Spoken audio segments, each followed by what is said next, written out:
Hello everyone, তোমরা সবাই কেমন আছো? আমার চ্যানেলে তোমাদের সবাইকে অনেক অনেক স্বাগত আর ভালোবাসা। আমি দেখো আজকে বিকেলবেলায় ঘুরতে বেরিয়ে গেছি। হ্যাঁ, গরমকালে কিন্তু এখানে ঘুরতে ভীষণ ভালো লাগে। এটা কম বেশি সবাই চেনে। এটা কোথায়? এটা হচ্ছে ধামসা রেস্টুরেন্ট। এখানে কিন্তু এখনো পর্যন্ত আমার খাওয়া হয়নি। একবার ভেতরটাও তোমাদের সাথে শেয়ার করব। তোমরা যারা যারা ধামসা রেস্টুরেন্টে খাওয়া দাওয়া করেছো বা গেছো তারা অবশ্যই বলবে যে কেমন।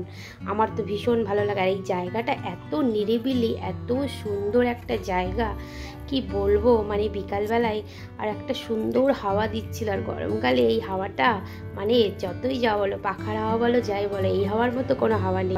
তাই ভাবলাম আমার বন্ধুদের সাথেও একটু শেয়ার করি আমার এই ছোট্ট মিনি ব্লগটা। তোমাদের কেমন লাগে আমার ছোট ছোট মিনি ব্লগ? অবশ্যই একটা কমেন্ট চাই।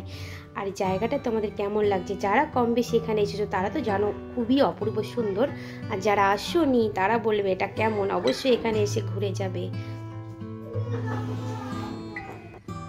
হ্যাঁ, এটা কিন্তু ইকো পার্কের মধ্যে। আর ইকো পার্কের কিন্তু শুধু যে ভেতরটা সৌন্দর্য তা কিন্তু নয়, ইকো পার্কের বাইরেটাও কিন্তু দারুণ। একবার সবাই ঘুরে দেখবে, বাইরেটাও কিন্তু খুব সুন্দর। আর দেখো ভেতরে কি সুন্দরভাবে সাজানো গোছানো ছিল।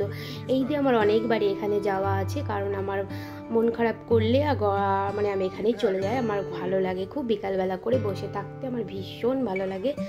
তো চলো আজকের এই ছোট্ট মিনি ব্লগটা যদি তোমাদের সত্যিই খুব ভালো লাগে অবশ্যই একটা লাইক কমেন্ট শেয়ার করে দিও। আর যারা আমার ইউটিউব থেকে দেখবে অবশ্যই আমার চ্যানেলটাকে সাবস্ক্রাইব করে দিও। আর যারা আমার পেজ থেকে এই ভিডিওটা দেখবে অবশ্যই আমার পেজটা ফলো করে পাশে থেকো।